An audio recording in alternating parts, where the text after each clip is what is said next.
რას გავაკეთებდი დღეს სოციალურ ქსელებს ნულიდან რომ ვიწყებდე? თეორია არა, მაგრამ პრაქტიკაში გაჩვენებ. ეს არის გამოწვევა ბრენდი ნულიდან დღე პირველი.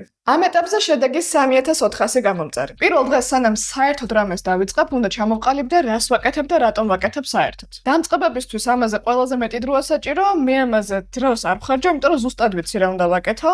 ვისთვის ვაკეთებ? ვარ მარკეტინგში და ჩემი მიზანია გავზარდო ჩემი ბიზნესის გაყიდვები. რა არის ჩემი ბიზნესი? ეს არის ონლაინ კურსები და სწავლება. ვისთვის არის? ეს არის ბიზნესებისთვის, ფრილანსერებისთვის და კრეატორებისთვის, რომ გაზარდონ შემოსავალი და ამიტომ ჩემი კონტენტის მიზანი იქნება და ჩემი პროფილის მიზანი იქნება ზუსტად ასეთ ადამიანებს ვუთხრა, რომ მე ამას ვაკეთებ, რომ მათთვის ვარ და არ ვარ ვიღაცა სხვისთვის. მთელი კონტენტის 80%-ს დავუთმობ ამ თემას და არ მივედმოვედები და აკვირდი სხვა თემებს იმდენად.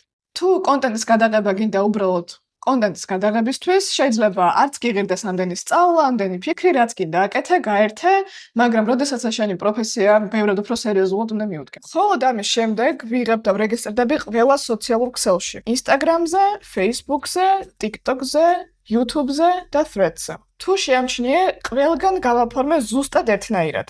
იმისთვის, რომ ყველამ მიცნოს მარტივად და მიხვდეს ვინ ვარ. გამართე პროფილის ფოტო, სახელი და აღწერა და ყველაფერი ისად ჩამოთვალეთ, წერია. იმისთვის, რომ არავის დარჩეს კითხვა, ვინ ვარ, რა მქვია, როგორ გამოვიყურები, რას ვსაქმიანობ, ვის ვეხმარები და რა უნდა გააკეთონ შემდეგი ნაბიჯი. ასევე დააკვირდი, ჩემი კურსები მხოლოდ ქართულადაა, მხოლოდ ქართველებისთვის, ამიტომ ყველაფერი წერია ქართულად, იმისთვის, რომ ვინმე არ დავაბნიო თუ მაგალითად ინგლისური არ იცის. არ გადადო, ეს ყველაფერი დღესვე გააკეთე და გავაგრძელოთ ხვალ. თუ გინდა უყურო ამ სერიებს სწორი თანმიმდევრობით და არ გამოგჩეს ახალი სერიები, მომწერე პირადში სიტყვა ნულიდან.